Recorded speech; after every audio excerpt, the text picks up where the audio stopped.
Matt Stark. G'day. Welcome to Business in Between. Thank you. We're very excited to have you here in the Good Day Matrix studio. It's a bit of a different recipe on this channel. We've got Seamus and I, but also the silent assassin, Di Foster, sitting in, who's going to pop up when she sees an opportunity. Welcome, I don't think anyone's ever called me silent before, but we'll just run with it. Yeah. Just assassin. That's exactly right. We want to start with a huge thanks. We're going to talk about what you've done for Hamilton in great detail later, but we wanted to start with Made because it's Hamilton's newest precinct. It's the home of bustling retailers, foodies, creators, and now podcasters, because you have put us right at the top of Bloc C, and we've got river views, and we are happy as ever. So thank you for bringing us in. Oh, it's good to have everybody there, and it's good to see Hamilton's responded well to Made. We've had an overwhelming sense of people supporting it, which is great, and the buy-in from the community, which is pretty cool. And may it long continue. We did coffee with you earlier in the week, and I thought it was quite interesting. Like, you're like, it's kind of hard for me to come there because everyone obviously knows you. You're Matt Stark. Everyone wants to have a convo with you. I think you got pulled in about 3 different directions before you come and sat down with me. But alongside that, is there an incredible sense of, holy shit, like I've made, this wouldn't be here without me, when you sort of walk past it, or has it become normalized? Oh, look, it's special. This is going to sound classic, but every project is special. It's got its uniquenesses and its specialness, and the way we roll our business is I want to be always very approachable. So, look, it is pretty cool to see people interact with it, use it. You kind of pinch yourself when you see people or you don't really know come and just support what you do, right? And it's more than just me, and it's because I often say, because you get interviewed and radio, all this sort of stuff, but it's more about the artisans, the doers, and the creators that are working in there, and that on the shop floor, the egg guy, the butchers, and all those type of people, because they are the people that make it. Because we can make anything look beautiful, but without the people that stand in there or work in there, it's not made, right? It'll be pretty boring. You say it's like more than just you. Stevie's got a good little anecdote of how sometimes it is just you. Yeah. Yes. Yeah. So I was talking to my wife, Bon, about you coming on the podcast. Yeah. And she's like, I've got a Matt Stark story. So she was having... I was doing some sort of breaching of health and safety or something like that. She was having trouble getting out of one of the parking buildings in town, and one of the machines was down. And she was stuck there, and on the side of the machine said, if you have any problems, call this number. And so she calls the number, and it's like, Matt Stark speaking. She's like, whoa, doesn't Matt Stark own like half of Hamilton? What's he doing? Like, helping the parking situation. At times I do, look, it's, we are a little bit under-resourced with our staff at the moment, but also I like to have my name. You've been approachable. So on our website, my number's still the only number on the website, and it's a real way to get in touch or seeing what's happening at the coalface, because often I'm not at the coalface, and it's a good way to sort of get, the car park's not going very well, or or the with the call out, the fire brigades knocking a wall down because there's a fire in a building, or it's things like that, which is at times you just get it firsthand. When you got staff, they deal with the problems, but I don't know. I don't know if it's a control freak thing or so. I just heard a business leader who I admired, and he said, and he ran a global business, and he had his number always on the website to be approached and approachable. So that's why I just rolled. And my wife is a little bit sick of it. You're like, really? Do you need to go down and do that? Knox Street car park again, man. Yeah. But I find it interesting that you took that approach to answering the question, and not the fact that, Steve just said that you owned half of Hamilton. Is that bit true? Do you own half of Hamilton? No, that's not true. But I suppose we have some buildings, but that's not I would duck away from that.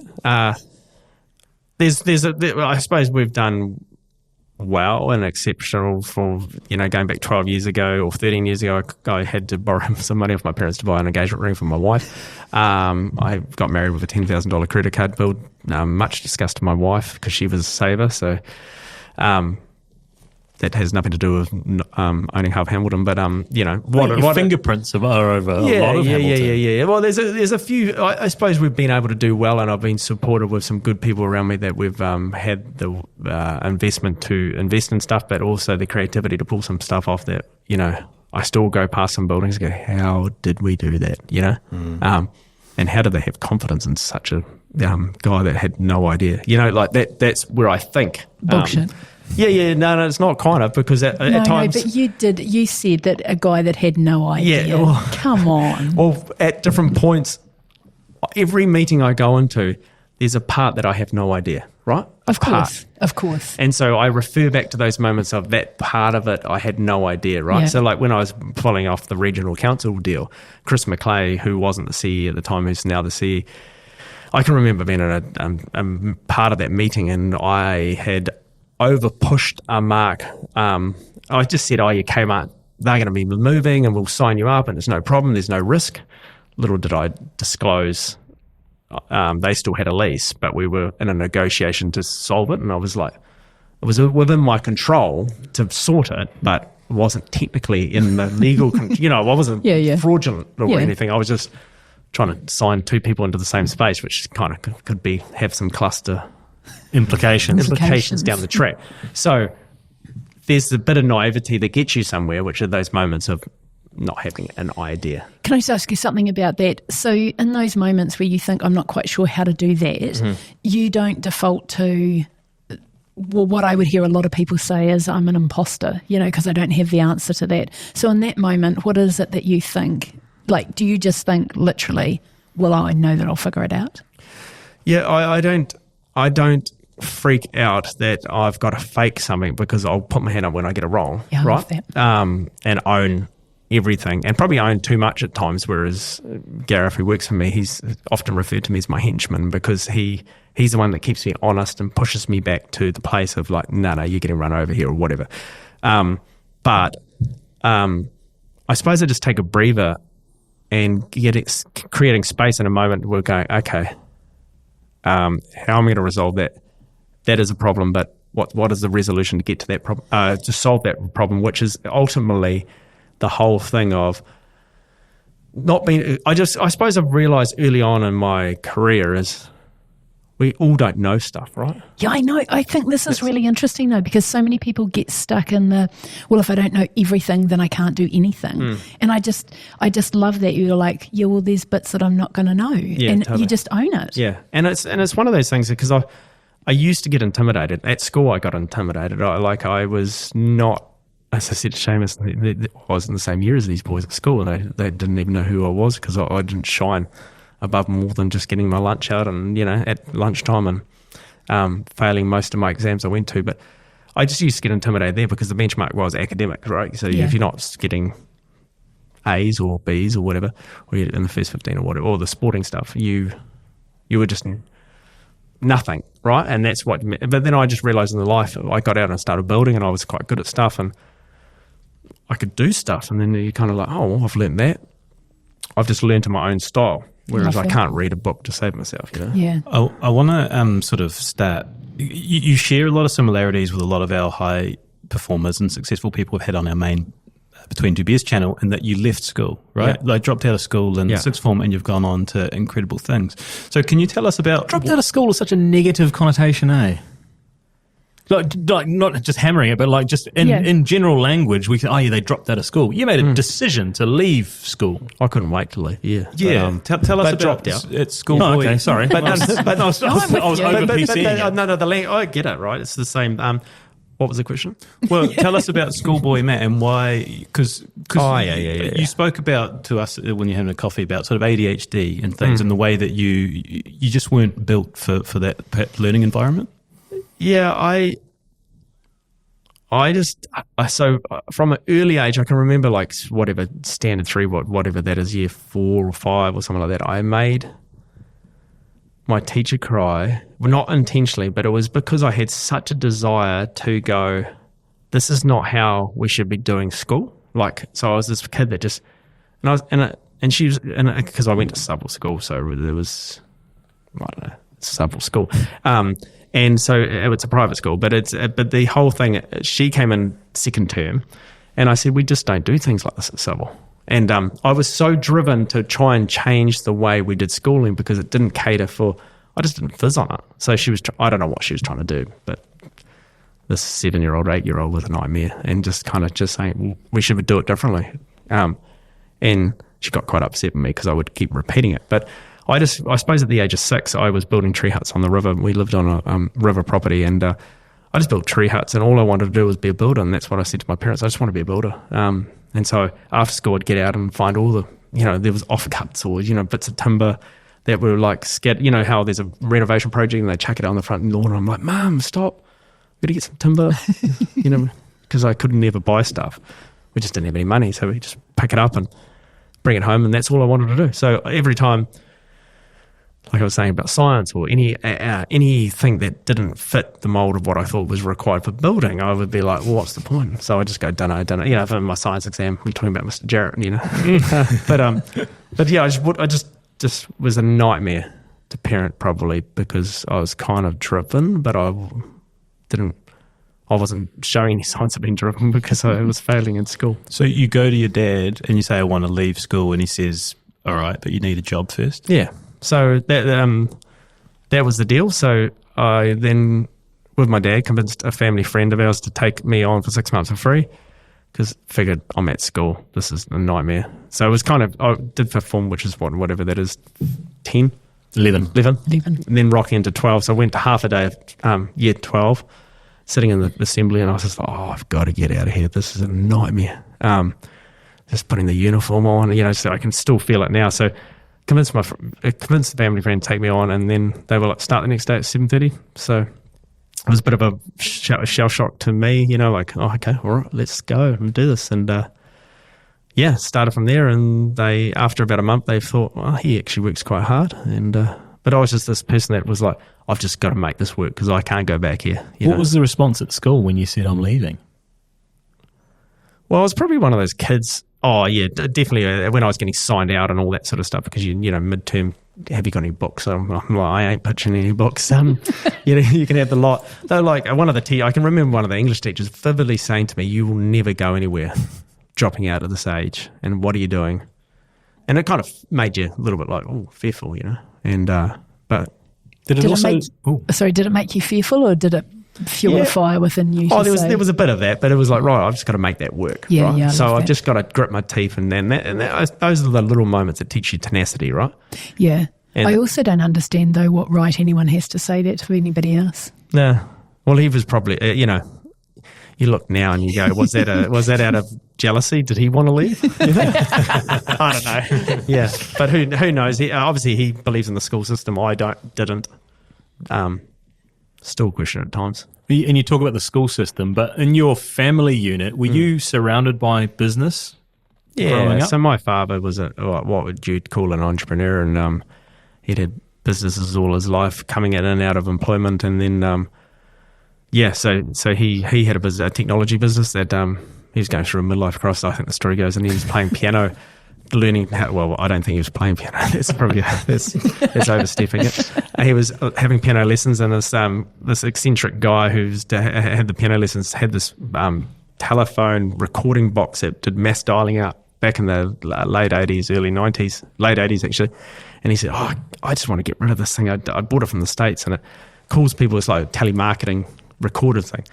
And Dad was like, I've got a mate who might get into this. And that's how he started his business, through trying to learn how to piano. So he was an entrepreneur, and he started this thing, and I don't know how he grew it to in 5-6 different countries. And so I was always around that, but it was around technology, whereas I was a builder. So I went one way. And I think I said to the story this other day, like that was my first job, cleaning the offices for my dad. And I've got one other brother who's older, and Phil and I, we got employed to be the cleaners. I got sacked after about the first month, and Phil carried on to run the company and be the CEO. So, so I was a bit of a train wreck.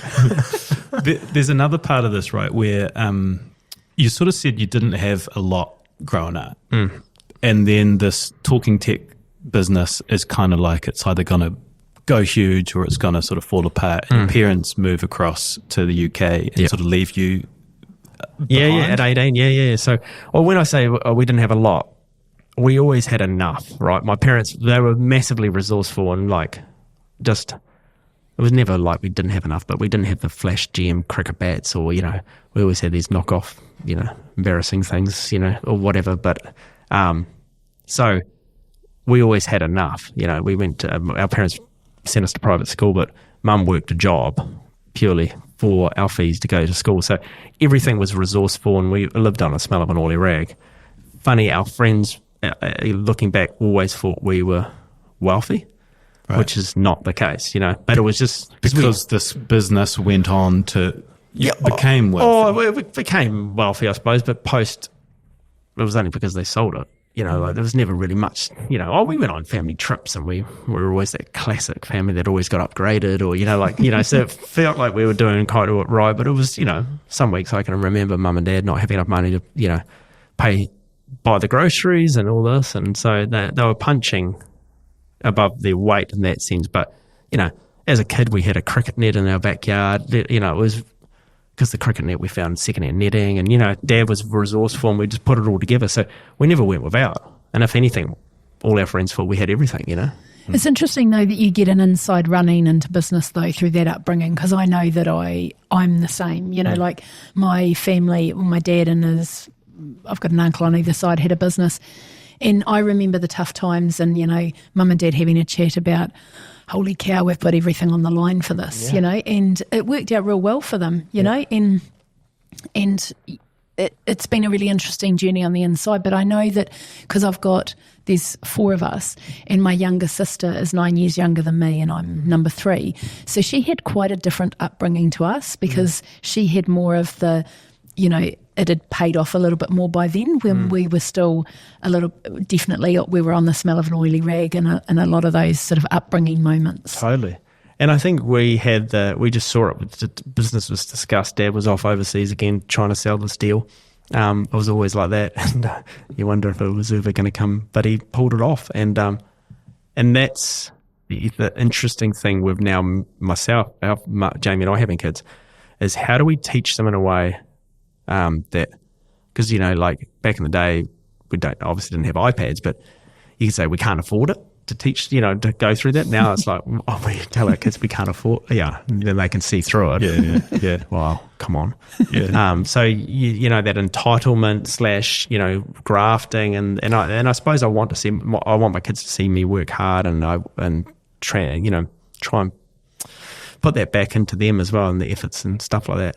So what do you say? Do you just say yes and just provide all that? Oh, no, we just go back to family values. Yeah, perfect.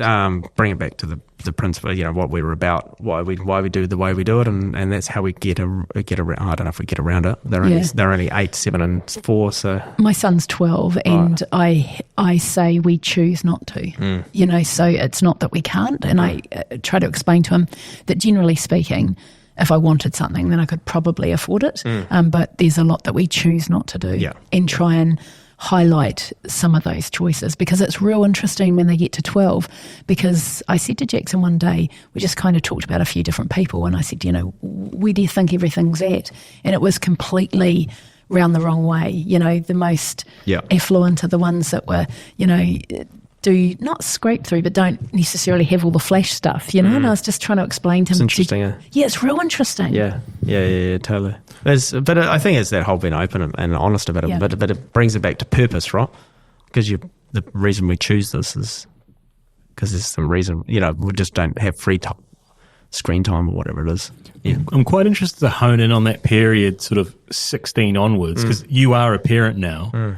Would you leave your kids in charge of the house at sort of age 18? Not what we did to it. Well, that's what I mean. What was that period of time like between 16 and I think you went on your OE at 20? Yeah. So I think there was maybe 21 we went on OE and maybe mum and dad left home about 17. So there was a 3-year period of us good times of no rent and somehow they let 5 boys live in their home. It was just, I suppose my parents have always had this policy, and they probably, I don't know if it's a policy, but I used to ring up mum and say, I've got 10 mates turning up soon for dinner, is that cool? And mum would never say really no, which is, she just always, the house was always open. The fridge was always ready to be opened. And, you know, like, it was just, there was no real, well, there was boundaries, but there was no real, like, it was always like, yep.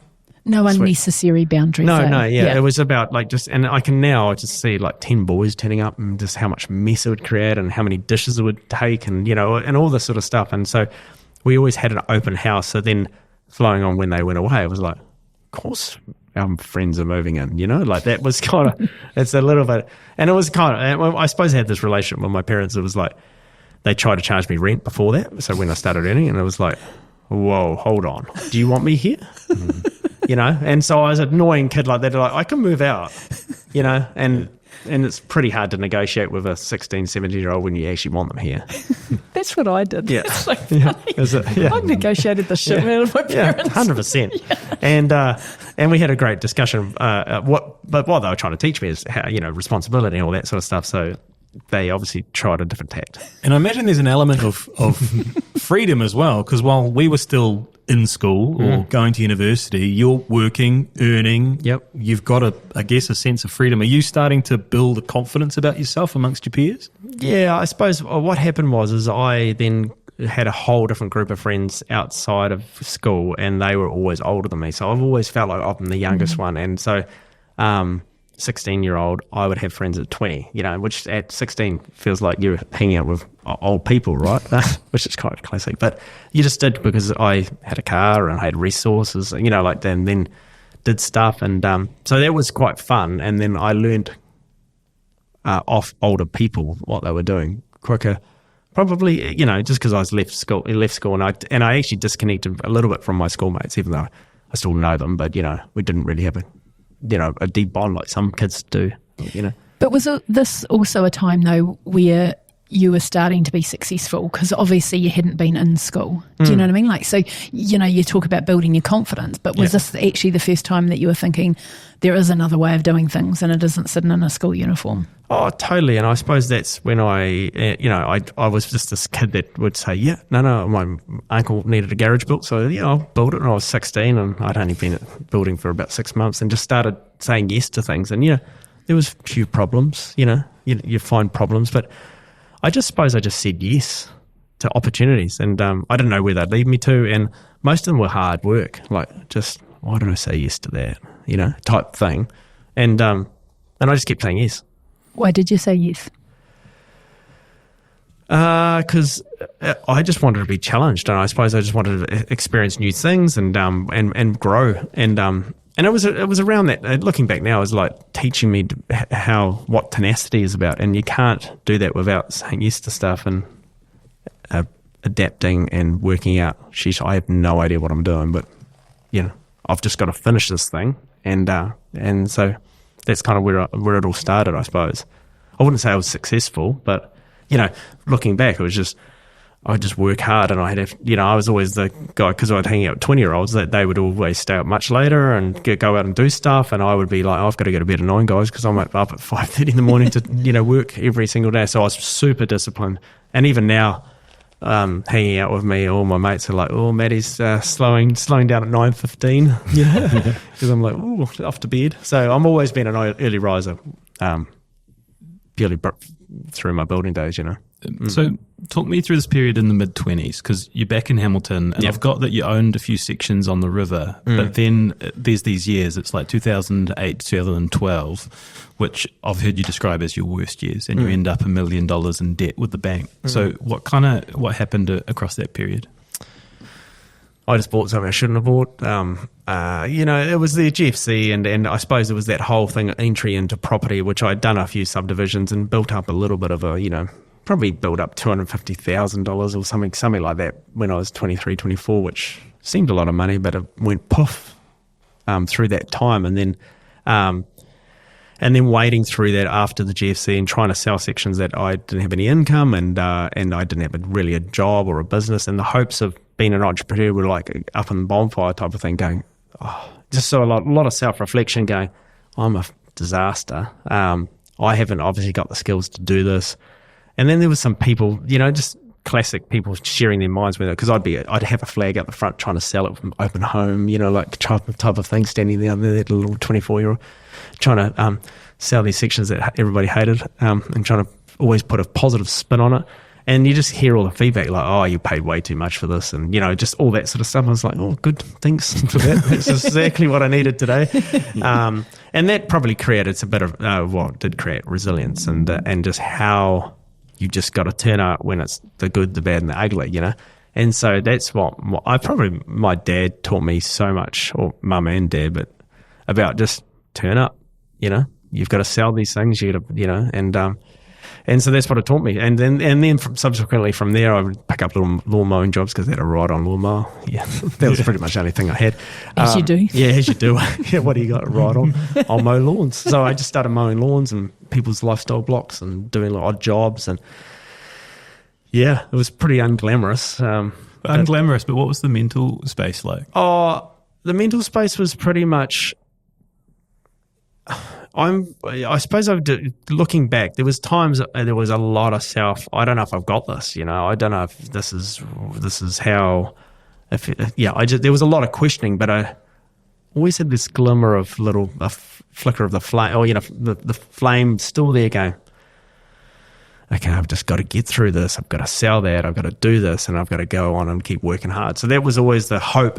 There was always hope. And so that's where the way I saw the world, and just saw it through the lens that there is hope. So I had to find that. It didn't feel like it, at times, but that's what I seeked. There's a lot to be said for graft in those moments, though, right? Like totally. Swallowing your pride. I'll mow your lawn. Yeah. I'll do this. I'll do a cashy, whatever it was. And I think that's the pride thing's an interesting one, because it definitely put that in the bottom drawer, right, or whatever. And it from early on, I was just pretty vulnerable of I don't really care what people think. I've had a disaster, but I've just got to keep working, right? And that's obviously I do care what people think, because it's just natural that you do. If you don't care, then you're into another category. But yeah, the pride thing, it was just like, oh, it just happened.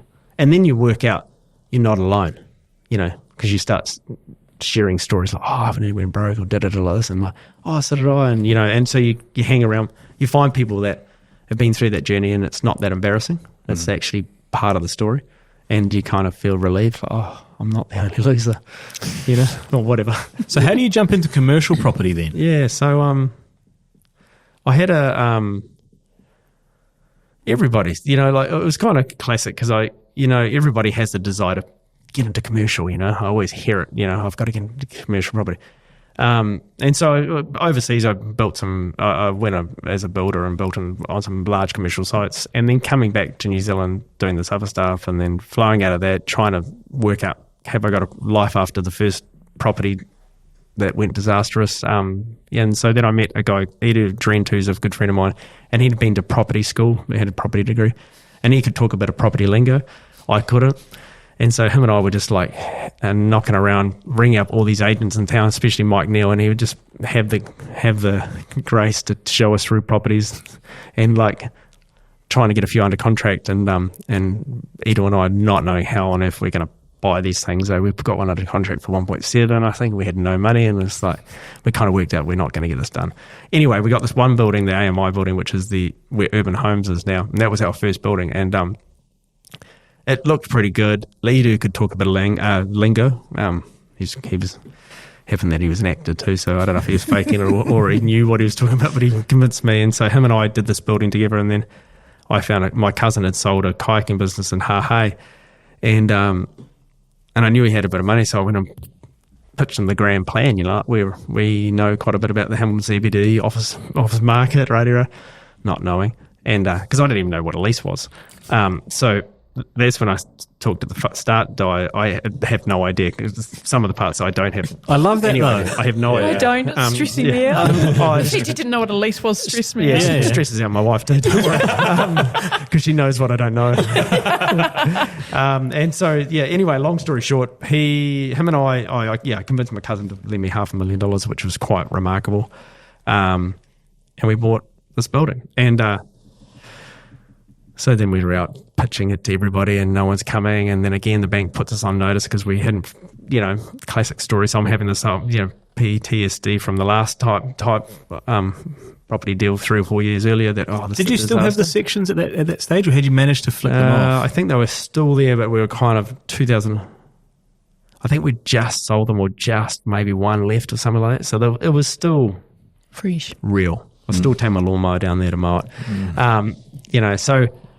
And then on notice, and you're like, oh my goodness, this is history repeating itself. It was kind of a low moment. And then all of a sudden, this one tenant was like, yeah, we'll take it. And so we had 3 weeks to fit it out. And it was just this outrageous, we were just bringing contractor, painters and builders in from everywhere. And we worked night and day and we nailed it. And we got it sorted. And Sue and Keith Robertson from Robertson Ford, and they're like, I've got such a soft spot for them because they saved, they didn't realize it at the time, because we were keeping a cool face. So, this is what we do. We've done not many of these, but we will do it for you, type vibe. And they committed. And then from there, we sold the building and then bought another, so that's how it kind of went. What did they take, like a floor? Or just a floor, yeah. So they took 340 square metres. They were an accountant. They wanted all these offices and we put them all together and we put, there was this concrete. So we had to build all the walls, jib, floor, And what was quite funny, the first time, this is how naive I was. So I meet a friend who happened to have a family business in air conditioning. And so we're standing around having a look at it and he's like, yeah, so that's be about 80 grand for that aircon. And so I was like, oh, yeah, call the building. That's the whole building. And then after about 3 days, he comes back, oh, it's per floor. I was like, oh, yeah, good. So they've done a great feasibility, due diligence on this building, obviously. And subsequently, air conditioning costs quite a bit of money. So, changing the visa around. Yeah, so there's things like that. You're like, you should not be here, but it's just, in hindsight, it looks stupid. But again, we just adapted. It's only a mistake if you do it twice, though, isn't it? Yeah, I reckon about 5 times. We're going to build into the sort of the empire. But was it after like 1 or 2 or 3 of these commercial buildings and deals that you started to think, shit, okay, I can just keep doing this? Yeah, I think after about the third or the fourth, like definitely after the first one. Well, what happened was, going back a couple of steps, so my father's business needed an office in the CBD, and that was in 2011. Handy. And so I was like, right, let's find a place. And so it wasn't in this building. We leased another building, and then we made a cafe up the top called Milk and Honey. Oh, and those were the days. Yeah. So it was a kind of, so Dad said, can you design us a building, that a office with a kind of a cafe style for the lunchroom? And I was like, well, let's just build a cafe. How hard can it be? And then we invited the public up, and we had a koha type of vibe, and everybody felt awkward and uncomfortable with trying to decide what to pay. So we got rid of that pretty quickly. And then everybody was like, man, I want an office like this. And we heard a lot of that. And so that's what was in the background going, actually, we should just buy a building and do this. So that's where it led us to really doing it, because we knew there was a bit of a market. I love that. People ask all the time, like, how do you know what you should be doing? It's like, just ask your clients, and if you're hearing that all the time. Yeah. And I think that's probably why you like to keep your finger on the pulse, isn't it? Because You're getting that direct feedback. Yeah, and it's the same as, it's across all our tenants, because I want to hear what they're doing, and that's the cool thing about Hamilton. We've got a lot of private businesses that you deal with the directors or you deal with the decision makers, and, whereas you don't hear that when you're doing a Fonterra or a government agency. You're kind of dealing through consultants. So, and I try and keep close to all those tenants, even to a car parking tenant, because you want to hear what's niggly. And we know that there's a few niggles at the Knox Street car park. Yeah. So yeah. Don't ring in. We already know that. Yeah, totally. You mentioned Mike Neale before, and I want to bring his voice in. He said that you've bought 24 buildings in the CBD and 22 through him. So he's done a good bit of business. Yeah, okay. Those are his numbers. But I asked him, just tell me a little bit about Matt. And he said, is that the guy that you were talking about before that showed you around the buildings? Yes. Yeah. Well, I bet he was glad he did that. Yeah.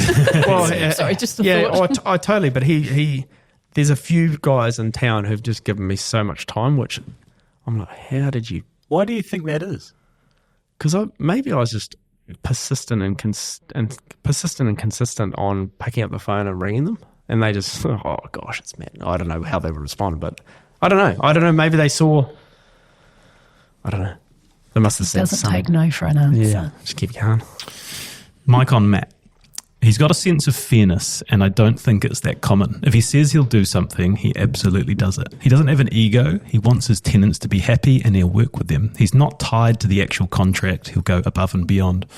I don't think people realise how important Jamie, his wife, is in the whole process, like her design detail. She doesn't want any limelight or anything, but boy, the two of them work together really well. He's just a good person for anyone, actually, to collaborate with and work through ideas and how do we make this better. I hate to think where Hamilton City, particularly the CBD, would be without Matt Stark. He has given so many other people confidence to do things, and I think that's a really important thing he's done. His impact is everywhere you look. He's raised the bar so that other people coming in that were just going to give it a lick of paint and change a carpet now can't, because that's just not good enough. He's given so many building owners confidence to go and spend money to make their buildings a better proposition. It's pretty cool. It's really cool. And I want to talk about Hamilton soon, but the part in there with James, he's not wrong. No, well, I'll let you judge that. Yeah, look, Jamie. Yeah. I want to talk about Jamie because what has her role been in this whole growth? I think Jamie's the total reason for the success of it, to be perfectly honest, and that's not. She would go, oh, come on, Matt, like this type of thing. But Jamie's just got an incredible, so she's a graphic designer. She worked with a couple of ad agencies in town. She's a quiet, people probably say she's the quiet assassin, within, she's, she doesn't say a lot, but when she does say something, you've got to listen because, that's more speaking to myself than anybody else out there. We'll put that on clip for you, Jamie. Totally. But Jamie's just got an incredible strategic mind. She's got a financial head, and she's got this ability to be a creative to the nth degree, but doesn't hold on to the fact she's got a really good ability to pull things out and put things in where necessary to make it fit to the budget. So some creatives just want to spend on the Versace tiles, the Versace, you're just, everything's got to be the purest, and if it's not, it's ruined the whole creative process. Jamie's just got a really good ability to substitute, change, tact, but keeping that, the financial part is the biggest part, because most creatives don't care about, or I shouldn't say don't care about finances, but they don't really have a numbers drive. A mind for it. Because they're kind of two different brains. Yeah. And it's quite unique. And so Jamie's like massive in the buying process and the understanding of the property. She's just got she's incredible. She makes me look incredibly smart. Yeah, that's pretty much it, really. Like, I'm just the doer and the go energy and bunny, and she's the whoa, need to do this. Where's your business? Where's the plan? Which I get in trouble all the time. And there's a few classic stories where I've bought a couple of buildings without telling you. I'm like, I'm sure I took. You guys. I'm sure. You guys are so similar.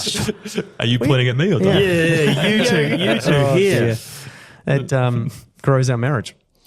Grows our marriage. Is there a story about you and Jamie sleeping the night in one of the buildings? That's what Mike Neale said? Yeah. Yeah, so what happened, we put Beta Rickman legal in the building, and one of the directors came to me and said, the deeds, something happened about the deeds. Apparently the deeds are quite important to lawyers, apparently. That's what I hear. And so the security company hadn't put the security swipe tags on it, and it was like the guy just was not that happy with me because I said it would be done, and then they'd got there, and so I said, I'll just stay the night.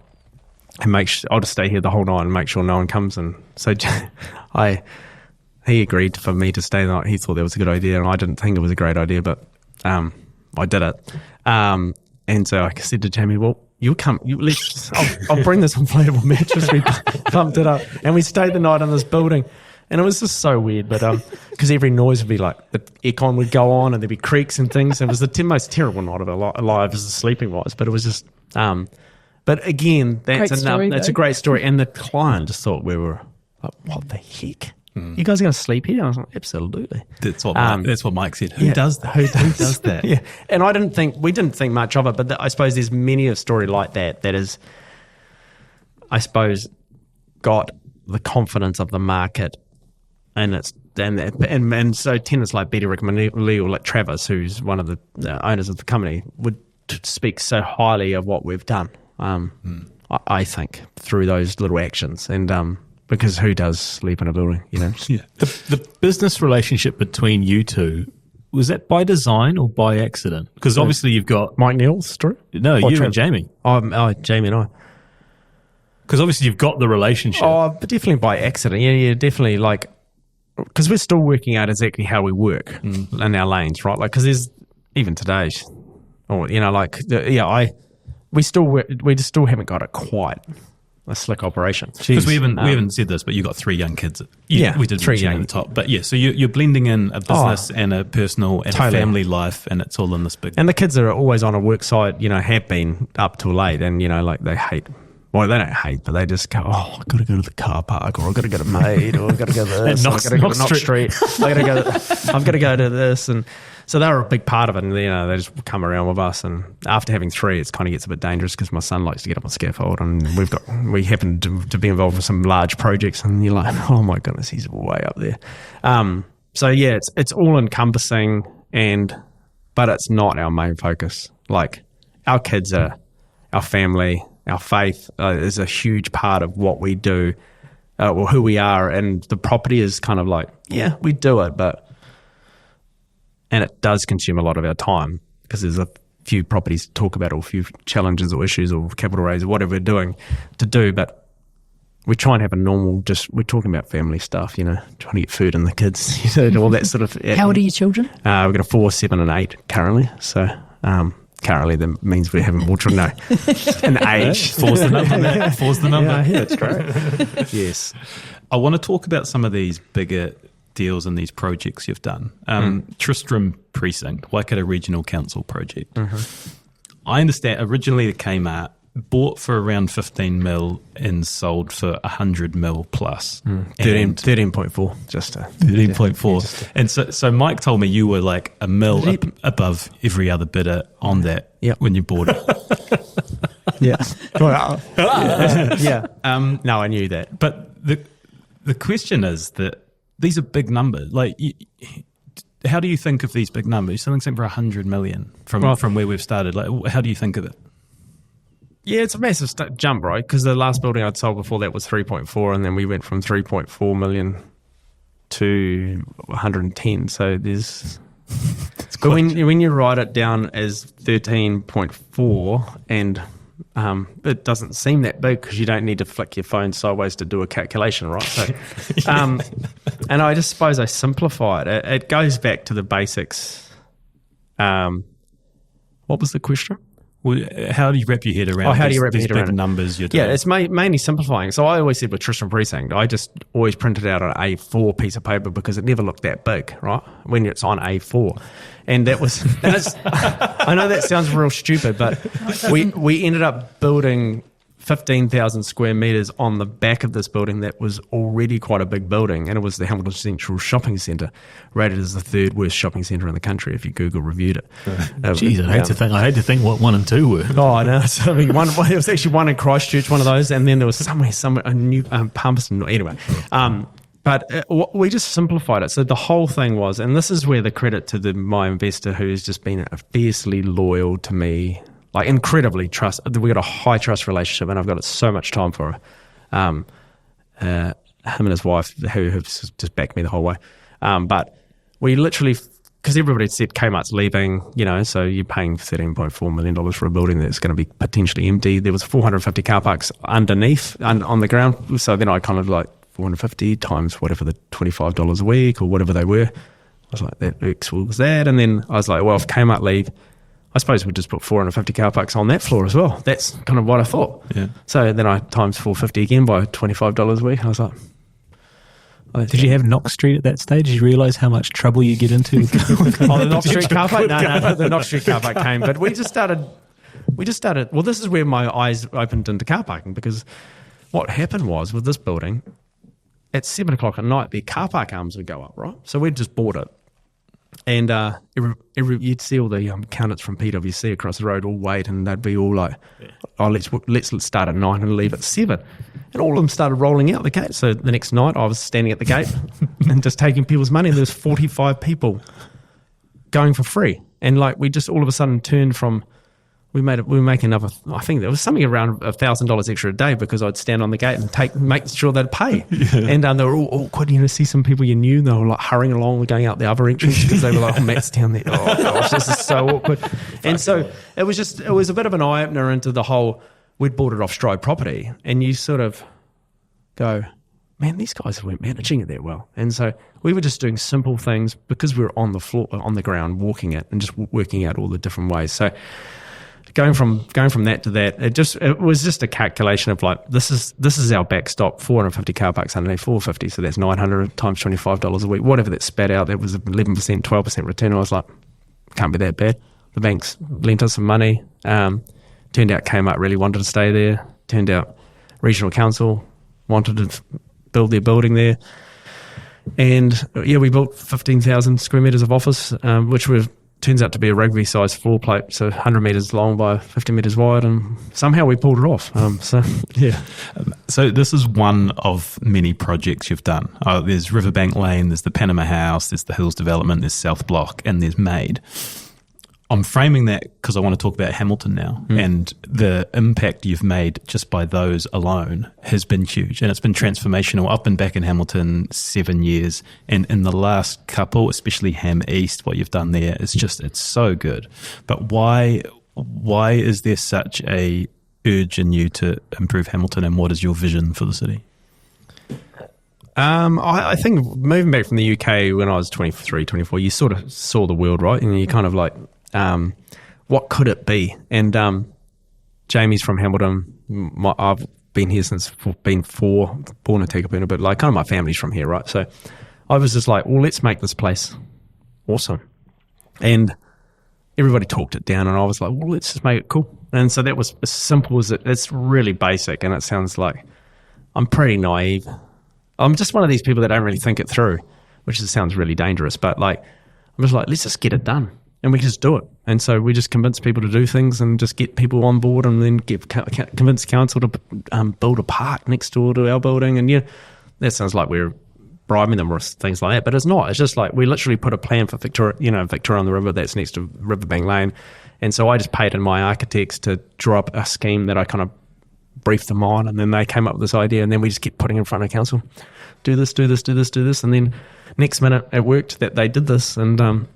And so that's kind of the flow-on effect. I suppose it's just pushing energy out there, because if we can be proud of a place in Hamilton, that just lifts everybody's gaze, and I don't know, that's what we were kind of trying to achieve. We just want people to smile at places they go to, places they eat at, places they work, from offices and bits and pieces like that. So that's how, as simple as it sounds, that's just what we wanted to do, to put a smile on people's faces. And it was as simple as that.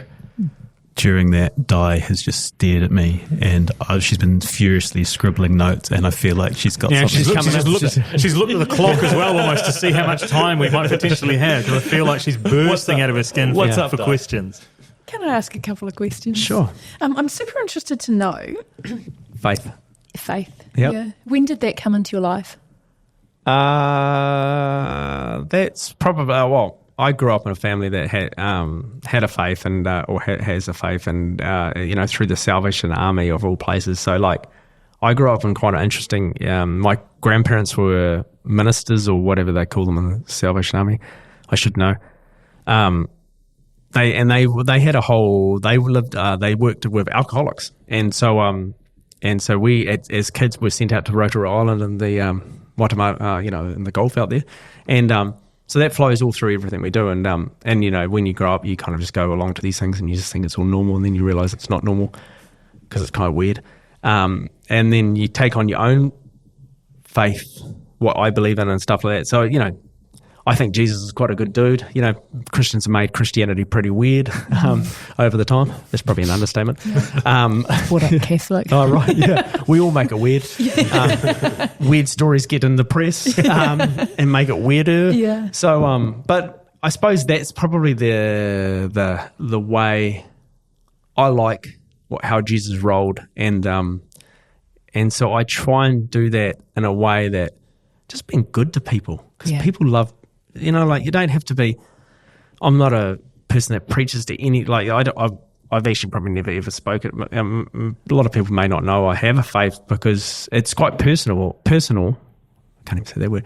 But like it's an outpouring of what I believe in and how we should hold, and be honest and all that sort of stuff. Because all the principles of like faith, the fruits of the Spirit, that type of thing, patience, self-control, I don't even know them. But no one would argue with that. Yeah. Like, man, Christians make it weird. Yeah. Like the biggest threat to Christianity is Christians, right? I was about to say the weirdos. Yeah, the values that you talk about. Yeah. They don't, whether they're wrapped up in faith or not, they're just good values to live your life by. And good values, you just resonate with. Most people would resonate. There's not too many people that just want to have bad values, right? And like resonate with bad values. Like people want to be loved and respected and honoured, and at times when you have that way of dealing with work, and Mike Neale touched on it as well. The contract sits at the bottom of the drawer, like sometimes you do take a punch here and there, and you pick your battles. And I always say it at work with our values, not that we have any values written down because I'm so anti-corporate stuff. But you get on well with us. Yeah, totally. We had that session with Di earlier today. Oh. Their value is be a good bastard. Yeah, totally, whatever it is. And so just keeping it simple, but like just making sure the customer's always right and to a point. Yeah. And just making sure you're respecting, honouring people. Like, hey, don't get me wrong, I don't get it always right. There was a story the other day. There was a guy in a cafe, one of our places, and he said, "You're the owner of," and I just tried to deflect it. And I was like, "Owner of what?" And anyway, he had a crack at me around a health and safety thing, and I spoke to him in a way that he could see my displeasure in what he did. And then my wife said, Jamie was with me, and we walked out, and she's like, "You didn't need to say that." And I was like, "Yeah, I know. I didn't need to." Got back to the office, and then I literally got from my desk and I just ran back to the cafe and I was like, "I've got to apologise to this guy. Jamie didn't know this." But I just felt so uncomfortable. I didn't even say anything bad. It was just like I bit at something that he threw at me, and I just overstepped it. And I was aware of it, so then I had to go do something with it. So. And it was kind of weird because I got back there and I said, "Oh, I'm so sorry for what I said." And he's like, "You're a weirdo. You didn't really need to come back." But it's more for me, right? Yeah. And it just lightened the load. And that's where we want to continue to do business and build our character and try and be a better human. Not that we'll get it right. It's just we try, So I expect my staff to be like that too. And, we just put our hand up. And it's kind of disarming in a sense because none of us have got it right. We're just trying. So anyway, I'm always fascinated with how we bring up our children. So, there was a book. It's quite old now. It's like The Millionaire Next Door, right. And it researched millionaires in the US, and it was super interesting because. Like the most likely millionaires are immigrants, because they work so hard. And then because they've worked so hard in what tends to be manual jobs, they don't want their children to have that same lifestyle. So they put them through university and get them good, well educated. And those kids end up with, high cash flow, high debt lifestyles, and all the values that they have had, and from the experiences as hard as they were, get lost on their children, and then the third generation tend to spend everything. Totally. So do you think, my first question is, do you feel that you've had privilege in your life? 100%. Yeah, good. 100%. Yeah, I'm so, even just, well, you just go to a third world country, right? And I've had the privilege to go to a few, and you just realise, well, New Zealand's the first tick, right? But, perfect. And then the next one, and so you forget. What else do you think is privilege, though? What else do you think has been privileged in your life? Oh, the way my parents have brought me up. So, like, not having a glass ceiling above me. They've never ever talked. Like I was speaking about the ADHD, dyslexic. I can't write and read to really save myself. I can't even write an email really, and GPT is fantastic. But they've never really gone. They've allowed me to fail. They've allowed me to build a tree hut that was way too high and it fall over into the river, and from there all the way through, and hold me, to probably protect me. But they've allowed me to fail in so many different fronts and just continue to fail, which is where you learn, right? Unfortunately. For me and for people that learn like that. Some people go to university, others fail. But so that's the privilege. And so flowing through that privilege is just then, I suppose I find it a privilege that I have.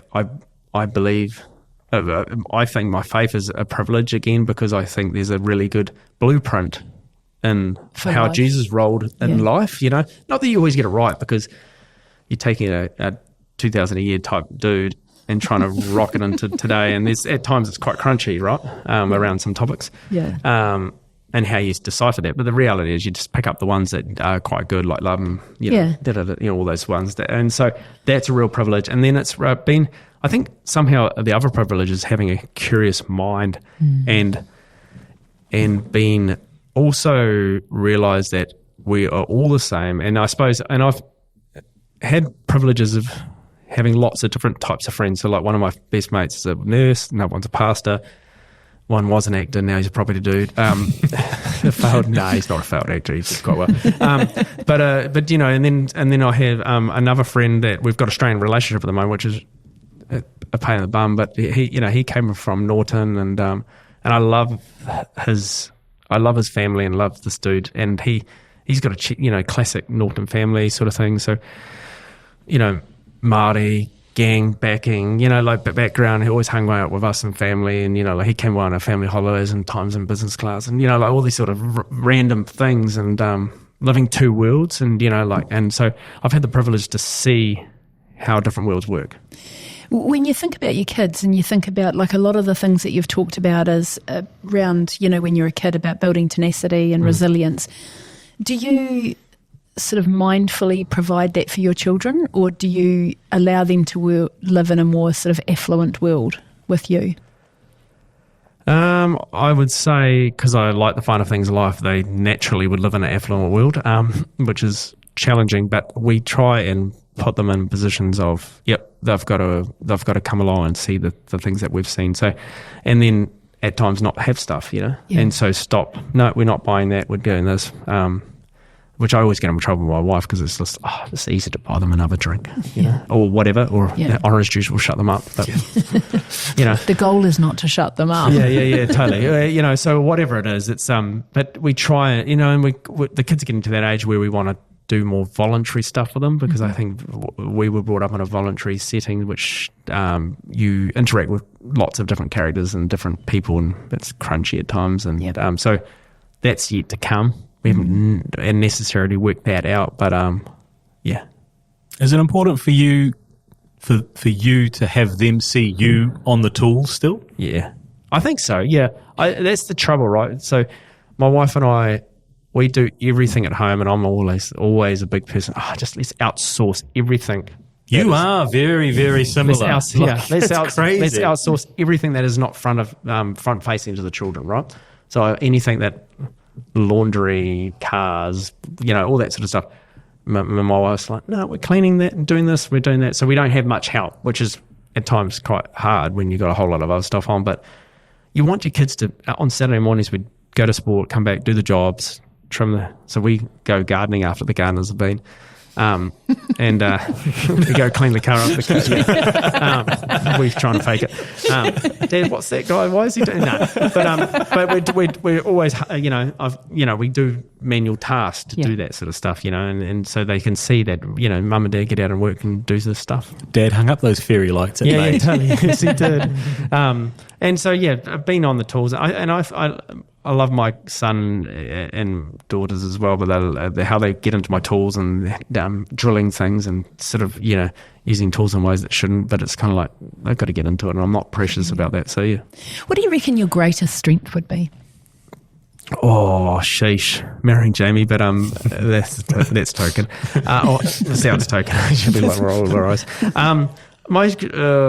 They're just curiosity and I think the nimble, the curiosity and not overcoming fear. Because just, you know, not letting the first hurdle stop you doing something. Because you think once you've done whatever Mike Neale said, we've bought 24 properties or whatever that means. You think it'd be easier now. And so every time you enter into another thing, it's going to be hard. And I suppose you just keep doing it. One of the things I always say to clients is, your greatest strength is also your greatest weakness. Yeah.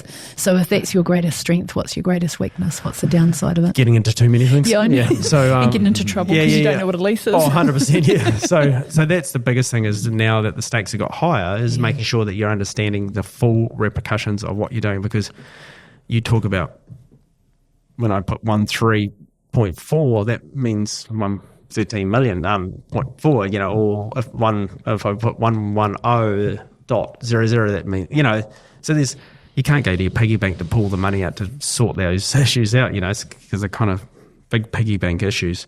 This sound like I don't know. It sounds like I'm really stupid.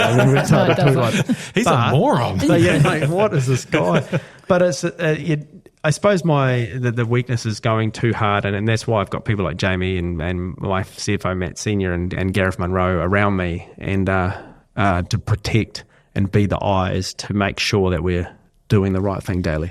Just one thing you said then was, it makes me sound quite silly, but what I heard was that you shift the perspective. So, when you are buying, residential things, it's, 100,000 or you had 250,000. And then when it was like $1 million and then it was like 13 and, then it goes to 100 or whatever that looks like, is you just have ways of shifting that perspective so it doesn't feel too big for you, like printing it out on an A4 piece of paper. So it's not, which is very clever. Well, totally, because you start doing it, because so one of the things is sometimes friends from out of town would like to come, they go, I'd love to go look at your buildings, or my uncles or family or whatever, and so I don't normally like doing this purely because it overwhelms me on how many things we've got to do, because you go around to like all the 20 or I don't know how many buildings there are. I do forget about them because you do forget about them. You only work on the ones you've got, and then you go around in one day and you're like, oh my word, it's overwhelming. There's a lot. Yeah, there's a lot of intricacies within these buildings, because some buildings are $1 million and other buildings are much more. It's like eating an elephant. You just don't eat it all in one day, right? You just got to go, today's Knox Street, that's that one down there, this is that one's that one, the one at Coke, whatever it is. And so those are the ways I deal with it, because you just only got so much brain capacity to... Yeah, I wondered about that inside your head when you're driving around the city. Just, if you own something, you're kind of like looking at it out the window, seeing what's been done to it. It must be everywhere you go, you're kind of seeing something, right? Yeah, and taking photos. So I just take photos, seeing things. Oh, there's graffiti there. The plants are overgrown. There's weeds on there. So I'm always taking photos and sending things to people, just to offload those things, because I'm a bit of a details. Well, funny enough, I'm not a details person, but when it comes to appearances and look and feel of a building, I'm always about detail. So you notice it. You don't necessarily the person. You'll flick it on. Yeah. So that and I'll wipe the glass as well. There'll be times where you see me out sweeping the floor, or, doing things that I shouldn't be doing, taking signs off, or, at the car park giving out. Warning tickets or whatever it is. I've got two more questions for you. One is, have you always been sunshine and rainbows and hope? Has that always been inside you? I think so, yeah. I think there's just always been a sense of energy and willingness to just try things and do things, and that's probably, I think that's a built-in thing to me, but I think my parents have allowed that. And then I've surrounded myself with people that just foster that. And then, but it's not always a bed of roses. Like, today I've got a whole lot of challenges. There's a whole lot of things, and then you just go, because you do take that home, right? And you do what stress looks like for different people. And so you got to have your ways of de-stressing, or just being okay with carrying stuff. And I've just got to the point, I'm okay with carrying stuff. Yeah, that's so good. How do you de-stress? Oh, I go to the gym 3 or 4 days a week. That's my kind of constant thing. And then I've just got modern and bought a sauna. And, me and my wife have fights in that because it's like 91 degrees and she said it would only be 85. Nah. I just de-stress by... It's funny how I've got this... I just know. How do I do it? I know I just do that sort of stuff and then just have a breather in the day and go for a little walk and just take a couple of breaths and then get back into it. Nice. I don't know. It's real simple. I don't really have... I'm not a golfer, even though I played 18 holes in the weekend. It's the first 18 holes I've ever played. Just about tortured me again. What'd you shoot? Wow. I'm not a golfer at all, so... But Ambrose, so it was cheating, but it was 9 under. There you go. Yeah. There you go. I played with a guy on a 6 handicap, and he helped. But I did have a couple of stunning. That'll do it. Yeah, anyway. Right, I'm going to land the plane soon, but first I want to say thank you for coming in, because I know you're quite a private person. Like, is this your first podcast? It is. Quite nerve-wracking actually telling stuff like this, but I didn't even think about it, but I just say it's nerve-wracking. I'm not that nervous. I did want to ask, like, obviously Hamiltonians, a lot of people know who you are and what you've done. Does that sit uncomfortably with you at times? Like when people say he's single-handedly that stuff's city kind of a little bit like, because I always think, it's just Hamilton, like it is just it's a small city in a small country in the world, and like some of the stuff I think we get a little bit too many accolades for what we've done, because we're not doing, because you go around the world and you see all these beautiful things and all this sort of stuff, right? And you go, well, it's not that special, like there's special parts of it, yeah, sure. But I think sometimes we get a bit too much our way. Maybe we're just burgeoning with pride because totally. And I don't want to, of how far it's come. Yeah, and I don't want to have false humility to say that that sort of stuff that doesn't matter. Like it. Yeah, I suppose I'm proud of our team, and I'll deflect it down the ranks. You're good at that, eh? Yeah, I try to be. But look, I think it's just a great privilege. That's ultimately what it is. It's a great privilege, and privilege becomes responsibility, and responsibility you need to act in a way, And I think the thing is trying to talk too much here, but I like. Trying to always work on my character, is trying to be a better person every day, even though Jamie was like, really? I can hear it now. Do you have, Di always asks us for our big, hairy, audacious goal, like looking forward into the future, about like, do you have a vision of what you would like to achieve across the next 10 years? Nah, I don't. I'm a bit of, this is probably business coaches will disagree with me. I've just never had a 5-year goal, because every 5 years I've had this thing, I'm always over there. So like, why waste your time figuring out a bit of a grand plan? I do have these desires to do stuff, right? So that takes me on the trajectory of where we need to go, and it's getting up. Do you have a really, really, really strong sense of how you live? Yeah. And a lot of people, when they start this process, like, have no idea. Do you know what I mean? So you have, like, in you have the strongest sense of, in 27 years or the day you die, you would have known how you're living, because it's not to you so much what you do, but it's really, really strong in you how you do it. Yeah. Yeah, totally. And I do have little goals, like, my overarching goal is I want to build a school one day, which seems ironic, but who knows? And I hold these things lightly. But just letting that sink in. But I just love the ideas of these people that have done these schools that have created really good things for people. And, but who knows? I hold these like big audacious goals lightly, because it might morph into something else, and I'm not going to be disappointed if I don't. Look, I just want Hamilton and I suppose in New Zealand to be a really integrated, really vibrant place. And I think, and the wellness of people is what we want, right? And so and that's what I love about our country, is the hope of making it a better place. And there's a lot of people that want to make it better. So, that's the hope. And I suppose what's the audacious goal? Yeah, I just want to keep doing property that serves people and our city well, and our family well. That's the main thing. Yeah. So you've only just begun? Possibly. I don't know. Yeah, I definitely. Just that's kind of the wrapper. What are 3 things that Hamilton needs? Ooh. Let's go. We need good leadership. This is getting political. I think we just need good leadership, and I think the other thing is that whole sense, and it's moving what you guys are doing, and there's so much of it from people. We're just becoming more proud of who we are. Because I think that every Hamiltonian is proud, but I think at the Auckland barbecue we're feeling a little bit more confident to go, yeah, I'm from Hamilton. And the change of the conversation back at the Auckland barbecue is, you guys, are you going to stay in Hamilton? And it's like, had that yesterday. So you guys live in Hamilton? Yeah. It's like, yeah.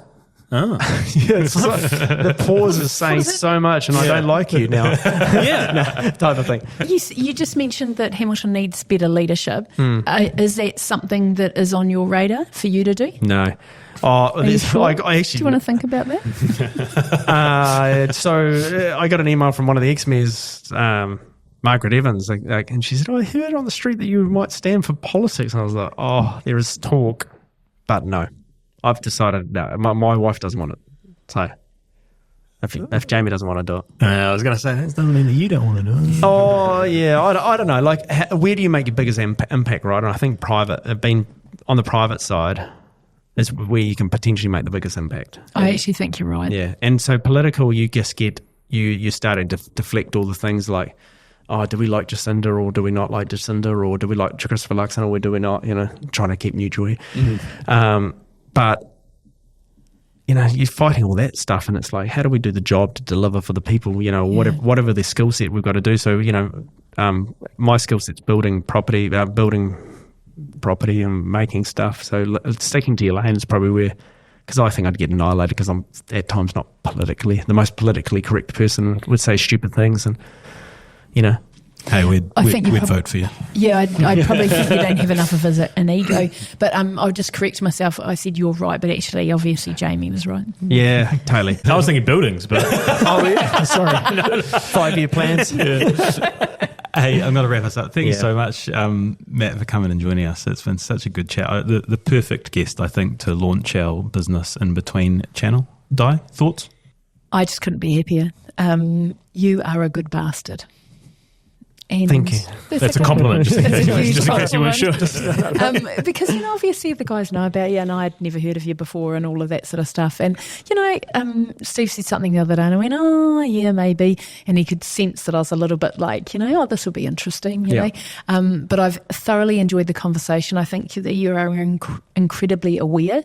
I also think that, you deflect a lot, but I also exceptionally love that about you, because you know that you wouldn't be exactly where you are without standing on the others, standing on the shoulders of others. So, I don't know, I just really enjoyed the chat, and I think that you've been incredibly honest, and I just appreciate it. Cool. Thank you.